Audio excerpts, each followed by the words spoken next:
The glass armada arrived on schedule, folding into Barnard's reach like a choir of knives. Crystal hulls caught the star's pale light. Their lances began to charge, and the evacuation boats from New Harlow looked like gnats scattering from a bonfire. On the command ring of the UNS Bunker Hill, Captain Mara Ortiz watched in silence until the chorus of enemy-targeting tones peaked. "Unfurl the arc," she said. Across the system, the refugee flotilla obeyed. Cargo scows rotated. Mining drags extended tethers. Habitat cylinders bled gas into long, iridescent veils. On every school transport, technicians, volunteers wearing yellow armbands flipped the covers on synchronized phase emitters. What the Imperium saw as panic was geometry. 100 humble hulls became a phased interferometer the size of a moon. The first crystal lances fired. Light met light and lost. The arc bent the beams like a river bends arrows, sheeting them into the void. On the Bunker Hill's bridge, Lieutenant Nguyen counted off refractions as if calling strikes at a Little League game. 3 deflected. 5, 7, Captain, their Watson arrays are overcycling. Hold the arc, Ortiz answered. No heroics. Civilians stay dark and vector out on preplanned tracks. The Glass Admiral Kesrin, if intel was right, hesitated for 2 beats. The Imperium had ruled for 10 millennia by asking no new questions. Barnard's reach asked a new one. He answered with mass. A wedge of cruisers surged to overrun the instruments, to burn the boats and break the mirror. Ortiz's jaw flexed. Weapons ripple the sledges.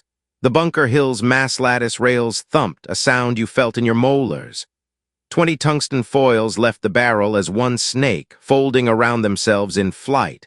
At the last instant, micro-singularity drivers kicked, the foils blooming into petals of kinetic death. They did not explode, they arrived. A cruiser in the lead transmitted, then didn't.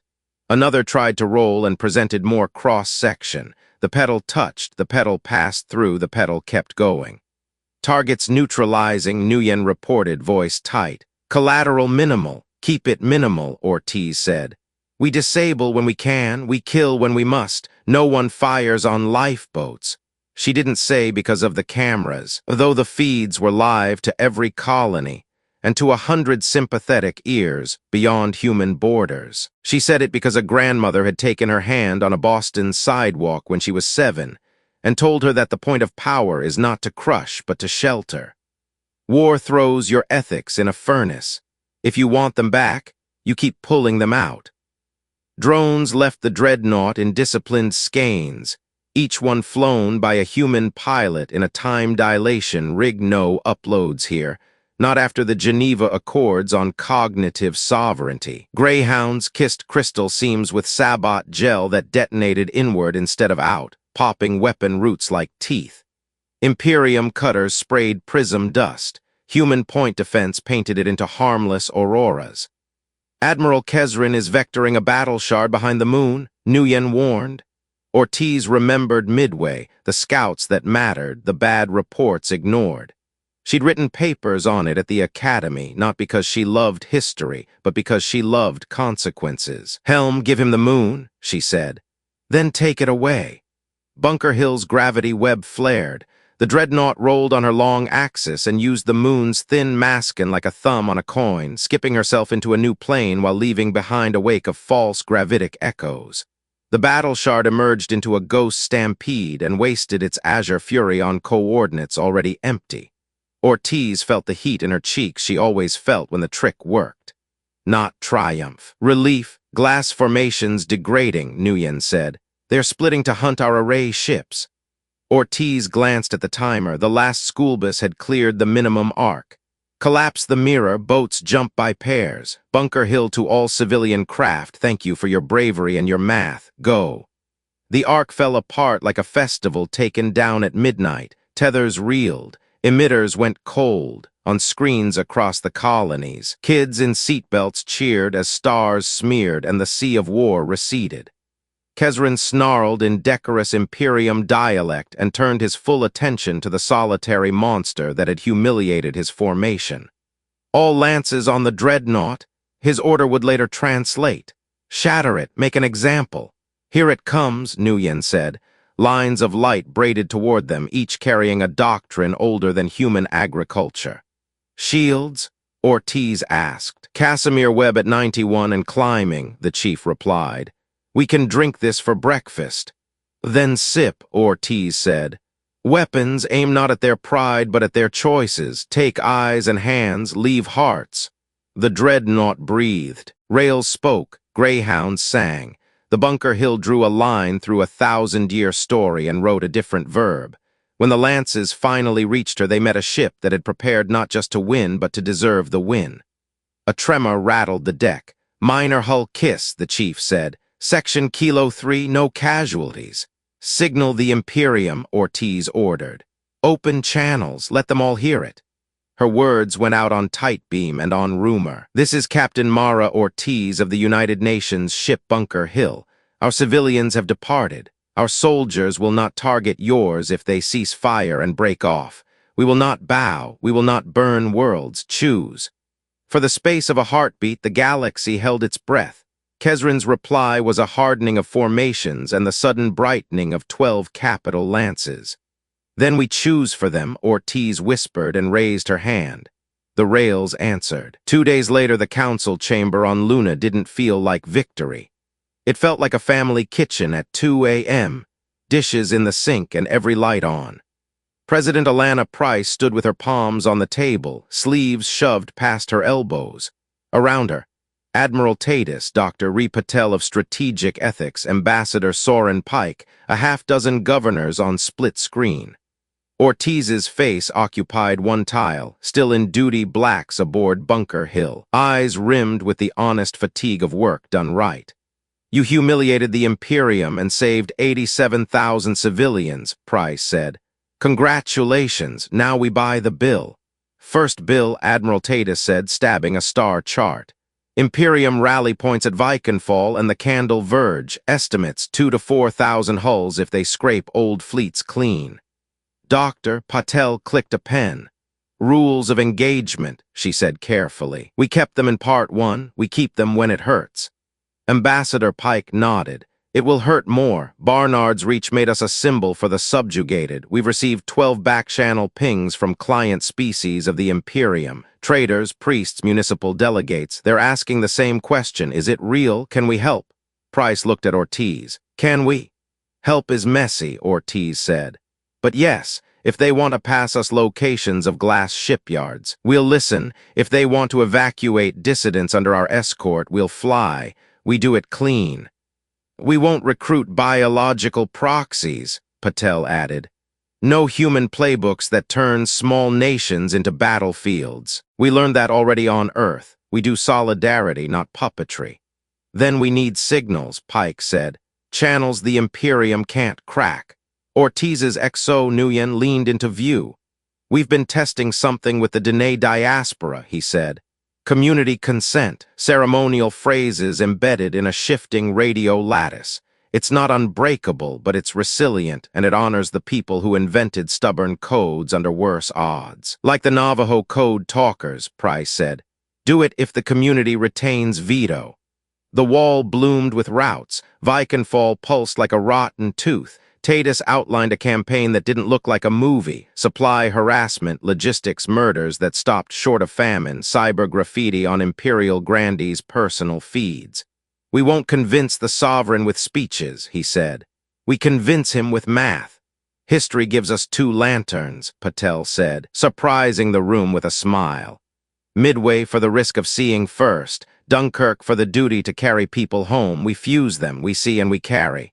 Pike cleared his throat. "There's also the matter of a stage. The Imperium uses the Conclave of Concords to bless its conquests. We should walk onto their stage and refuse the script." "Bold," Price murmured. "Foolish." "Both," Pike agreed. "We ask for an open session. We speak to 43 species at once. We propose an alternative to empire that sounds like work and not like revenge." "You're going to tell them what?" Tatus asked. "A constitution. A charter, consent over coercion, defense over domination, a federation of equals, 1 vote per species plus proportional chambers. We will look like dreamers. Good. Dreams frighten tyrants more than weapons." Ortiz rubbed the heel of her hand against her eyes and pictured the arc coming down, the kids cheering. "If we do this," she said, "we must keep our hands clean enough that our enemies can only call us naive, not hypocrites." Price exhaled. "Then that's our course. Admiral, execute quiet raids on Vikenfall's fuel plants. No civilian targets. Ambassador, request the conclave stage. Doctor, draft ROE that a judge could read without wincing." Nguyen's console chimed. "Captain," he said softly, "we have a ping from the Tidroot Free Company. Amphibs out of the K. Saren Shoals. They can give us convoy schedules in exchange for asylum on a handful of reefs outside Imperium law." "Take it," Ortiz said, "and make room. We'll need more reefs." Price lifted her gaze to an invisible horizon. "They will call us terrorists," she said. "We will answer, no, we are citizens." "And soldiers," Tatus added. "And neighbors," Patel said. Ortiz thought of a grandmother's fingers, faint lemon cleaner still between her knuckles, a grip that said stand. "And we are that," she said. "Neighbors with a very large ship." Barnard's reach had been a line, the next would be a field, out where glass met grit. The stories told themselves. The Kettle's Scar Nebula hung like a bruise in vacuum, a purple smear where a star had once tried and failed to become anything else. Imperium convoys cut through its safer lanes like clock hands, regular and confident, escorted by slicer frigates that dripped glitter and contempt. Bunker Hill slid on sublight into the shadow of a cold dwarf and watched with the patience of carpenters. "Convoy Bravo," Nguyen murmured. 32 hulls, 5 slicers, 2 tenders, civilian signatures in tow. Patel's voice carried over intercom from her tiny ethics station. "If civilians are tethered, we treat the chain as a hostage situation."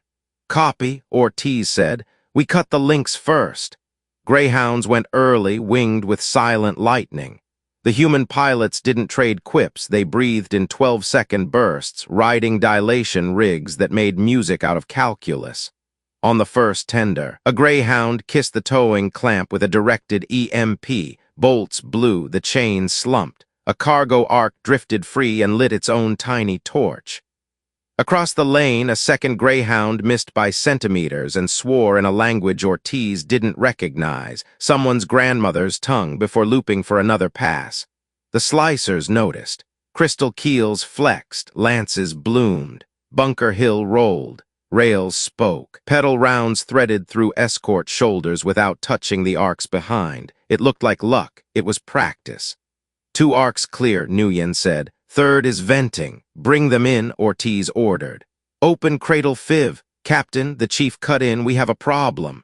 On the nebula's far edge, a line of dim sparks kindled, then brightened and bent, each joining the next in a bow that pointed at the human ship. Ortiz's mouth went dry. "A star lance," she said. "They're going to swing mass at us by lighting filament gas." "Time to impact, 90 seconds, Nguyen said. "We can clear if we dump the arcs." This is how wars bend souls, Ortiz thought. They make you choose between the living you can save and the living you can't live with losing. Dunkirk, she remembered. Men in little boats choosing to be boats. "Hold the arcs," she said. "Helm, kite the bow. Engineering, vent the maw." Bunker Hill spat fuel and waste heat into space in a ragged sheet. The star lance bowed. The bow warped. It sought the hottest path and found instead a fake river. Nguyen fed the field with decoy burps. Tiny flares in a line that seduced catastrophe away from the ship and into a thin lane Ortiz had already marked as clean. No miners, no habitats, no one's future staked there. The lance burned past, hissing, hungry, fooled. "Captain," Patel said very calm, "you just wrote a textbook paragraph called proportionality." "Write me a tougher one in the morning," Ortiz replied, breath shaky now that the math had landed. "Weapons. In this, eyes and hands." Rails spoke again. Slicers lost sails. Tenders bled glitter. The convoy panicked, then listened to the first clear voice, an Imperium lieutenant's broadcast ordering lifeboats to form around the cargo arcs. That officer would wake later on a human ship to hot broth and an interpreter. He would cry and not be mocked. "Civilians aboard," Nguyen said. We've got room for 800, we have 1,200 asking. You carry as many as you can, Ortiz thought, and you tell the truth to the rest. Signal Haddle Mercy, she said, the tide route's longest submersible, converted for vacuum days. Slot into our shadow, take over flow, we pay twice your rate with food and legal names. Done, came the reply, a voice like surf. We remember your mirror at Barnard's Reach, Captain. We owe you heat and tide. In their wake, the kettle's scar boiled, then cooled. Bunker Hill wore a new scorch along her flank, a souvenir for engineers to tease and lovers to touch years later as if feeling a scar on skin. Nguyen slumped and grinned without joy. Next time we won't be lucky, he said. Next time we will be ready, Ortiz answered. Midway wasn't luck either. It was eyesight and room to be wrong. The convoy disappeared into grateful dark. The dreadnought turned her prow toward a stage. The conclave of Concords had never seen a human. It had seen their file photos, their statistics, their stubborn. Seeing one stand in the center of the sphere with a microphone clipped like a handhold, this was new.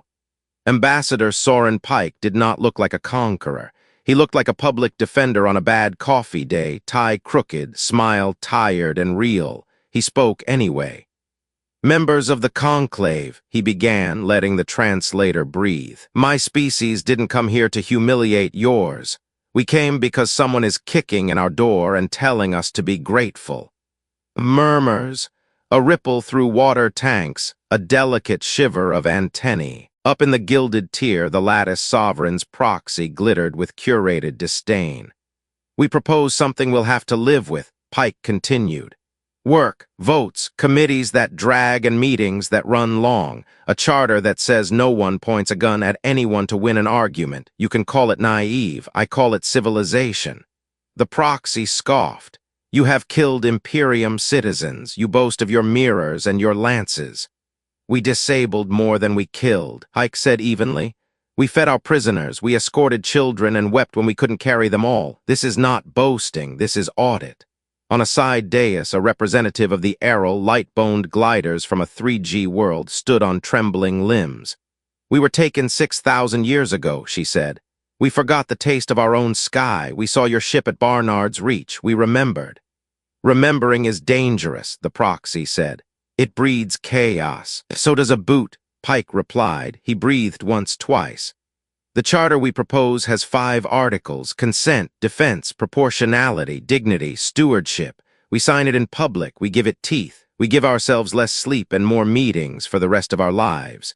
In the back row, a boy, no, an adolescent of some water-breathing culture, pressed a palm to the glass and stared as if seeing a horizon unfurl. In orbit above the conclave world, Bunker Hill hung like a truth you couldn't unsay. Nguyen watched Sensor returns and toyed with a coin a cousin had given him, stamped service. The Imperium fleet that had danced behind the curtains chose its moment now, shimmering into real space like a threat made flesh. Admiral Kesrin, Nguyen said, with friends. Ortiz set down her tea and stood. Masks off, she said. Broadcast everything. People deserve to see what power does when someone else is speaking. In the sphere, the proxy's voice glinted. Behold, the response to sedition. Bunker Hill rolled, exposing her scars like an honest witness. Rails went cold, shields stayed hot. Ortiz keyed a channel that overrode every polite frequency. This is Captain Ortiz, she said. There are children in that chamber. There are elders and poets and people who fix pipes and make bread. Imperium captains, if you fire on this world, you stop pretending you are keepers of peace. You become the thing history spits out. Kesrin's reply came as coordinates and the beginning of a firing solution. Old stories hate being told a different way. Helm, Ortiz said, cut main, light the Archimedes net.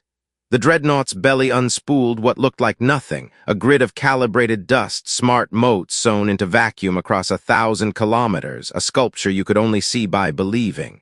The first crystal lance found itself walking into a hall of mirrors. It recoiled off a surface that wasn't there and skated into the empty places between. In the chamber below, Pike stopped speaking. Everyone did. On a balcony, a representative of the Sarin tide reached for a rival's hand, old enemies, old oaths. Their fingers met. Up in orbit, old doctrines collided with new math. Bunker Hill took a punch on her starboard cheek and smiled with one corner of her mouth. Nguyen gripped his coin. The Archimedes net thrummed like a piano string learning a hymn. "Captain," Patel said quietly over a private line, "we may have to bleed for this stage." "Then we bleed," Ortiz answered. "Some things are worth the laundry bill." Outside, the net flashed. Inside, 1,000 species leaned toward the sound of something unfamiliar, a story refusing to end where they'd been told it must. The first lance that slipped the Archimedes net didn't miss by much. It smeared across Bunker Hill's starboard cheek and left a molten smile that engineers would curse in 7 languages. The second didn't slip at all. It broke itself on a plane of air that wasn't there, a film of tuned dust singing in vacuum. In the conclave sphere below, Soren Pike lowered his mic and looked up, a man watching faith and physics shake hands. "Imperium batteries shifting frequency," Nguyen reported. "They're trying to ring the net like a wine glass." "Change the note," Ortiz said. "Stagger the filaments, give me irregularity." The net complied, chaotic enough to frustrate a metronome. Kesrin answered with a symmetry of his own. A slicer frigate peeled out of formation on a vector that made Patel swear under her breath. "He's going to punch the net with hull mass," she said. "If he breaks it, the deflected beams become a spray cone, planetary risk. 2 options, both bad. Let a ship die and risk a cascade below, or take it on the chin." Ortiz thought of just war lectures, double effect, proportionality, the duty to accept risk yourself when others cannot. She felt very tired and very awake. "Helm," she said, "present the brow, shield bias starboard, we meet him." Bunker Hill rolled into the slicer's path like a bouncer choosing to be a door. Impact never came, the net thickened at her gesture. Kinetic gel over vacuum. The slicer hit syrup, snapped its own spine, and tumbled into a corridor already cleared by Nguyen's earlier homework. No habitats, no traffic, no one's future. The net held. The conclave kept breathing. On the bridge, a panel coughed sparks. Nguyen flinched, then grinned sideways. "Cosmetic," he lied. Patel's voice softer. "We'll owe letters tonight." "Write them with names and proof," Ortiz said. "Proof we bled instead." Down in the sphere, 2 delegates who had never shared air before, Errol and Saren Tide, stepped to the same rail. Pike lifted the mic again. "You are watching a choice," he said. "Not to humiliate, not to annihilate, to protect while resisting. That's harder than empire and slower than revenge." A chime cut him off. Emergency session called by petition of 9 species. The proxy glittered with annoyance, then stilled as the chamber's own rules obliged him to incline his head. Democracy is a spell. Even tyrants fear its old words. "Captain," Nguyen said, and the tired humor drained from his face. "New signature. Big. Not a lance, a driver." The display drew a slow, ugly parabola, a resonant shard, a sliver of crystal mass seeded with helical emitters and pushed by tugs. It wouldn't care about nets, it would care about gravity and momentum and whatever unlucky thing occupied the point where Kesrin intended to drop it. "Target?" Ortiz asked. Nguyen swallowed. "Conclave power spine. If he cracks it, the chamber goes dark and air control goes messy."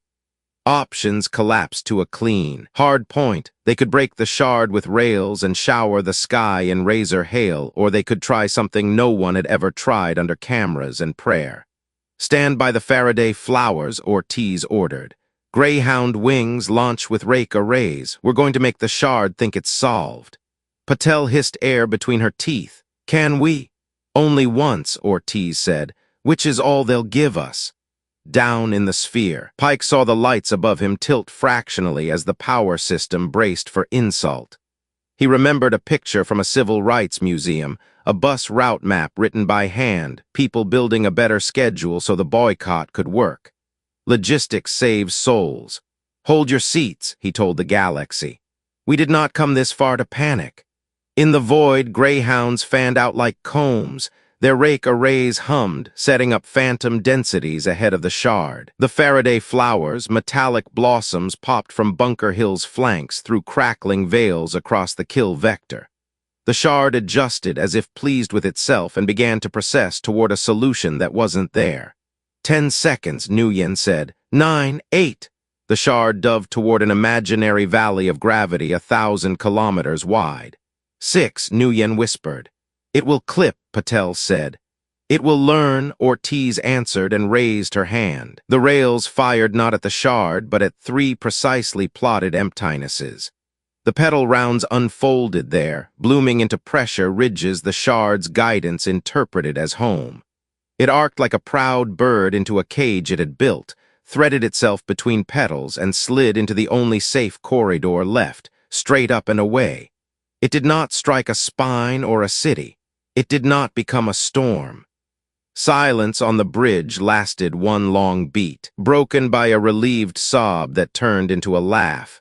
Nguyen wiped his eyes. We taught a rock to be humble. Record everything, Ortiz said hoarsely. Proof changes minds. Kesrin's voice crackled in her ear private band Imperium code broken out of habit. Impressive, he said. He did not sound angry. He sounded tired, like a man who had studied a map and found the road cliffs themselves. The Sovereign has ordered escalation. If I comply, this becomes a massacre. Give me a reason not to obey. Ortiz stared at the shard dwindling toward the stars and thought, there is always one more choice. Then here's mine, she said. Stand down your lances, hold position, and I'll let you withdraw. I'll also open my channels to your words in the conclave. You try peace, Admiral, and you live to argue for it. A long breath. You ask me to become a traitor. I ask you to become a citizen, Ortiz said. Stand by, Kesrin replied. I will answer. The proxy lifted a hand in the chamber. By authority of, and the conclave doors blew inward as a tide of ordinary delegates surged the floor, chanting for a vote now. Kesrin's answer arrived as absence. The lances dimmed by degrees like bonfires starved of air. His cruiser line drifted to station keeping, bows still proud, eyes suddenly mortal. In the conclave, the proxy's composure cracked. Mutiny, he said, the word tasting of scandal and fear. Discussion, Pike corrected, and felt it in his bones. The moment when a story that had only ever ended one way finally grew a second ending.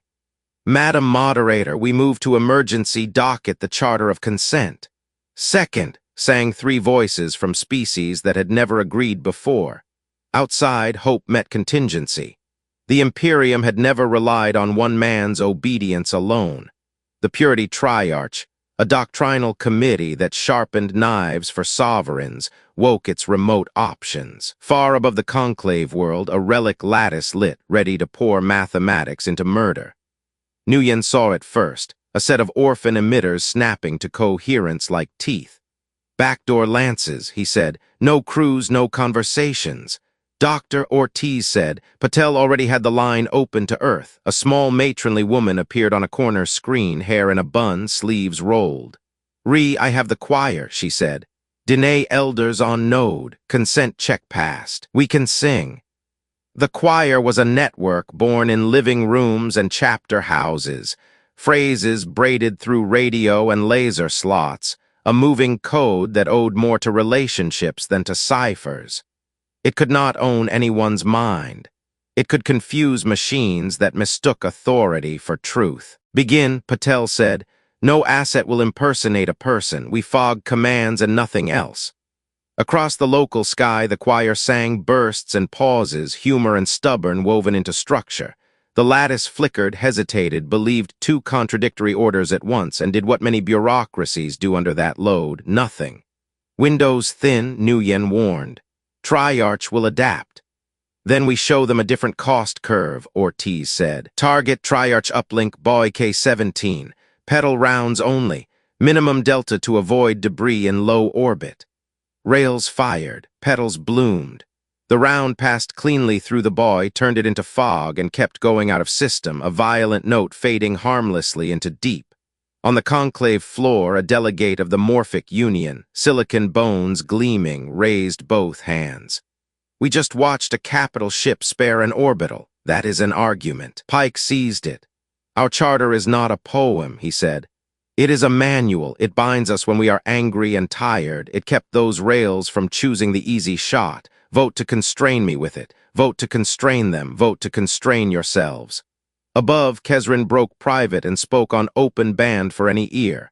Sovereign's order remains, escalate, he said.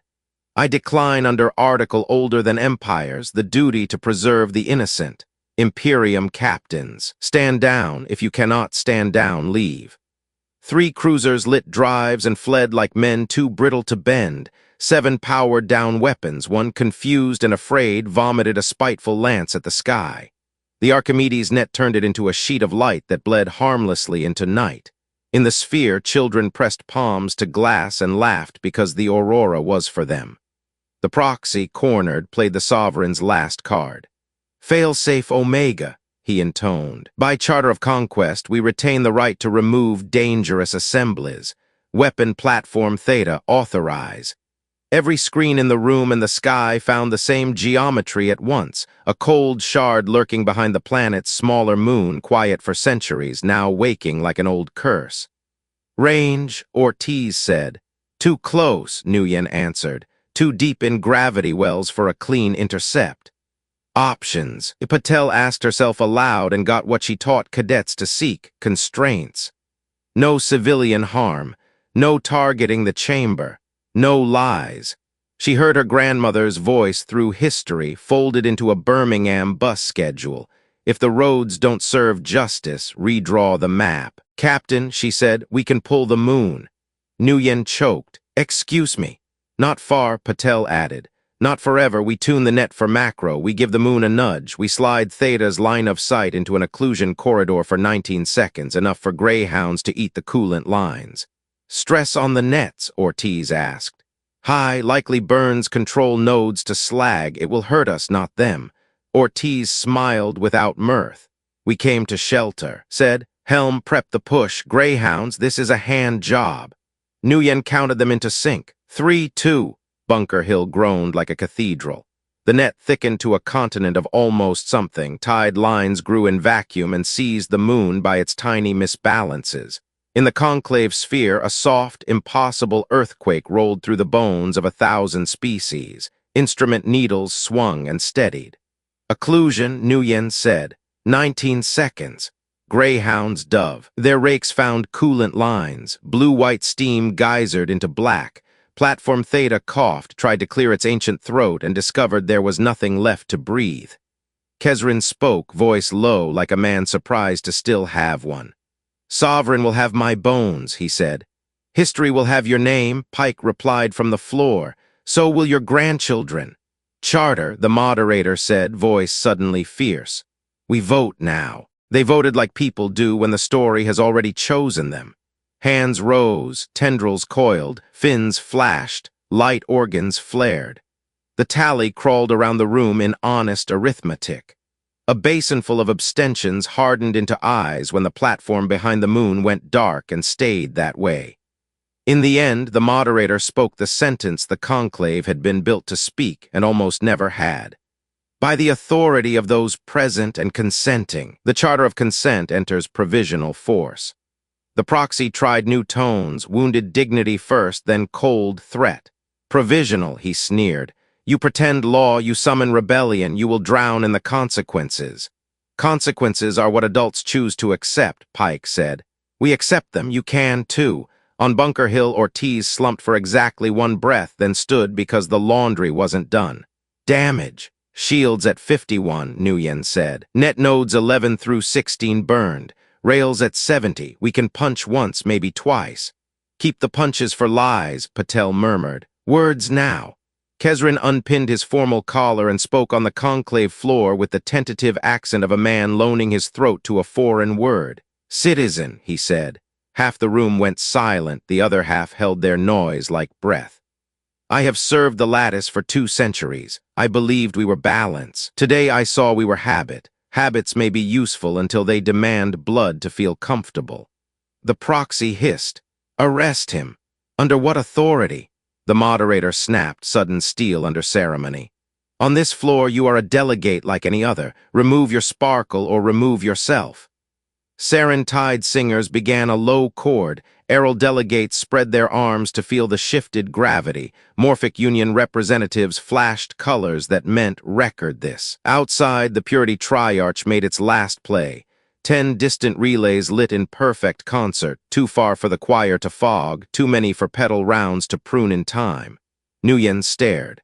They'll bracket the chamber, we can't interpose.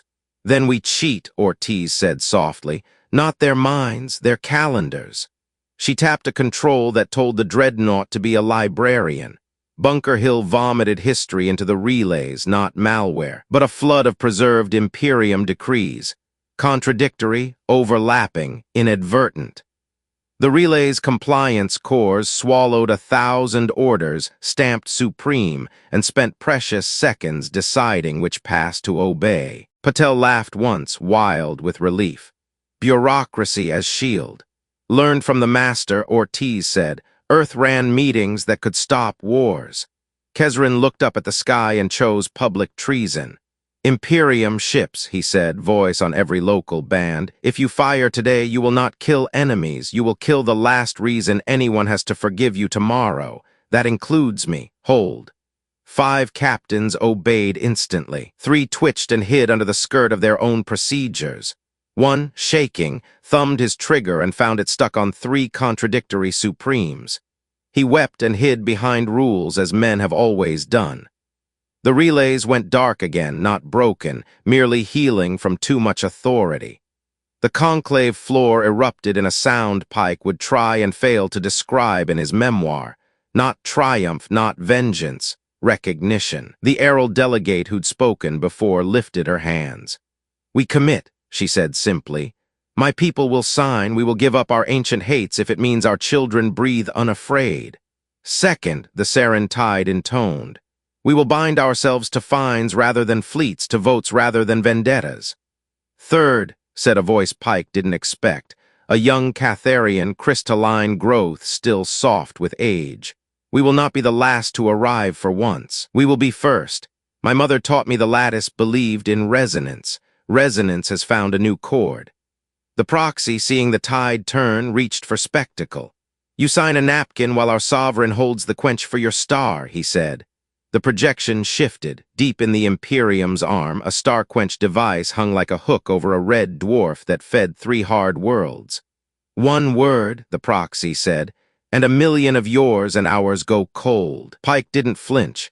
You just threatened genocide on live feed, he said. You have simplified the moral math. On Bunker Hill, Nguyen's voice had the flatness of terror well managed. We can't reach that arm in time. We don't, Ortiz said, but someone can. She opened the choir to the galaxy and asked a question with no guarantee inside. Who is near? Channels bloomed. The Tide Route Free Company answered first. We have a reef within 1 jump. We can bite the quench's anchors if you open the locks. Locks? Patel frowned, already riffling mental files. Imperium quenchers require dual consent, sovereign and sector prefect. Redundancies born of fear, find the prefect. Kezrin closed his eyes. I know her, he said. She taught me to read the old poems, give me the channel. The conclave watched a man betray a crown and honor a teacher in one breath. Prefect Yal, Kezrin said, on a beam that turned corners the way gossip does. It's Kezrin. The sovereign will order you to key your half of a genocide. Don't. Her face appeared, older than his by a handful of scars and a laugh line that had learned to hide. You called me across law and distance to tell me not to do what I never would, she said dryly. Who taught you I was coward enough to murder a star? Policy did, Kezrin said. I apologize. Yal's eyes flicked to someone off-screen. You have 20 seconds before I'm under watch, she said. What is your ask? Delay the sovereign's signal by any honorable means, Kezrin said. We will make it moot. Yal smiled like a blade placed gently back in its sheath. Honor is a large word. Today it includes tripping over my own boots.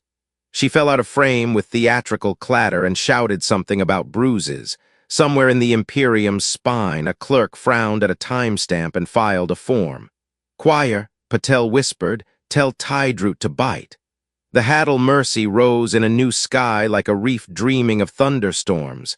Her captain, a woman with tide marks tattooed around her throat, lashed palmetto cables to the quench's anchor struts and sang through her teeth while engineers with barnacle scars cut metal that had never imagined hands. The quench platform shuddered, lost a foothold, and drifted. It was still deadly. It was no longer aimed. On Bunker Hill, Ortiz exhaled for the first time in an hour. "Back to the room," she said. "We finish where we started." In the sphere, Pike stood, tie still crooked, voice steady. "We have a charter with teeth," he said. "We have proof those teeth bite only what they must. We have today one admiral and one prefect, both sworn to an empire, who chose instead to be neighbors." "Neighbors," echoed the moderator, tasting the word. "We will need many. We will need repos and audits and night shifts and boring committees. We will need a military that cannot be used for conquest and police who answer to councils they fear and respect. We will need to learn," Patel added into an open mic she had not meant to hold. "On Earth, we desegregated buses, and then we learned the routes still drew lines around who got to work on time. We changed the routes. We will change routes here." The proxy tried one last trick and failed at theater. "The Sovereign declares this gathering," he began, and his feed died with all the gracelessness of a man losing the floor in a meeting. "Point of order," the moderator said primly. "The floor has left you. Votes rolled to ratification, signatures light tooth ink, claw stacked under a clause written to be ugly and useful. No member shall initiate force beyond its own borders except by collective consent to defend the defenseless." There were other clauses, more elegant, but that one made Pike's throat tighten because it would save children while boring functionaries yawned over metrics. Above, Bunker Hill went dark by choice, powering down weapons in a ritual older than any empire. A soldier removing boots at a threshold. Kezrin did the same, a quiet, intimate surrender that looked nothing like defeat. In the silence, the Archimedes net dimmed and collapsed, motes curling back into their cans like seeds after rain. Nguyen slumped at last and let the coin fall into his palm. "We broke a moon," he said softly. "We moved it," Patel corrected. "Breaking is easy.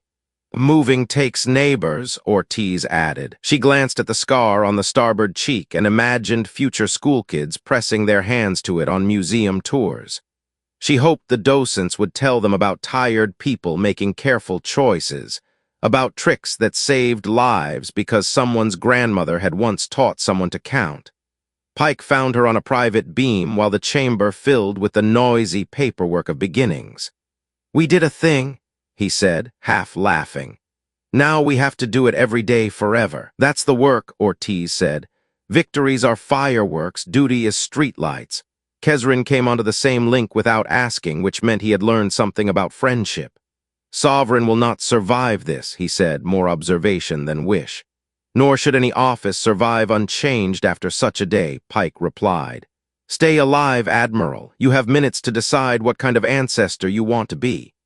"I choose the kind that answers letters," Kezrin said. "Send me your charter. I will sign, then argue every line until it is better." "Welcome to citizenship," Patel said. The conclave adjourned into committees. The Haddle Mercy limped into harbor with reef cables frayed and crew singing. Prefect Yao filed an injury report and a moral one. On Earth, President Price stepped onto a balcony and did not declare victory. She asked for volunteers to serve on boring boards. The ask broke the net. That night in the quiet after noise, Ortiz walked the Bunker Hills scar with a grease pencil, dotting circles where crew would weld in the morning. Nguyen came by with 2 paper cups of broth that tasted like salt and simple goodness. They stood shoulder to shoulder and did not talk for a while. "Captain," he asked at last, "do you think this holds?"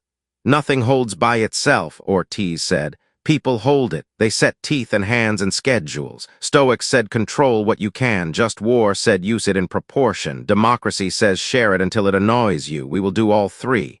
Nguyen grinned toward the scar. "Then we'd better get good at being annoyed." "Already are," Ortiz said and touched the steel. "Let's make peace feel as inevitable as lances used to." In 1,000 classrooms the next day, teachers rewrote lessons. Midway and Dunkirk kept their pages. A new one went in the middle about a net, a moon, a ceasefire chosen by men old enough to know better and women tired enough to insist. Kids asked sharp questions. Adults promised to show their work.